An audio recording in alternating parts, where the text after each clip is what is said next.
এক ছেলে একটা রেস্টুরেন্টে তার বৃদ্ধ বাবাকে নিয়ে রাতের খাবার খেতে গেলেন। তার বাবা ছিলেন একজন বৃদ্ধ এবং দুর্বল। খাবার সময় তিনি নিজের শার্টে এবং প্যান্টে খাবার ফেলে দেন। সে রেস্টুরেন্টে খেতে আসা অন্যান্য লোকজন যখন তার দিকে বিরক্ত হয়ে তাকাচ্ছিল, তখন বৃদ্ধ লোকটির ছেলে শান্তভাবে খাবার খাচ্ছিল।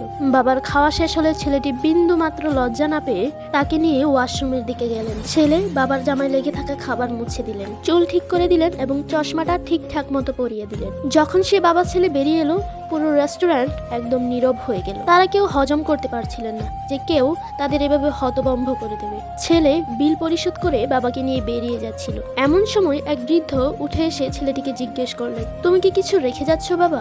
ছেলেটি বলল, না স্যার। লোকটি বলল, অবশ্যই রেখে যাচ্ছ।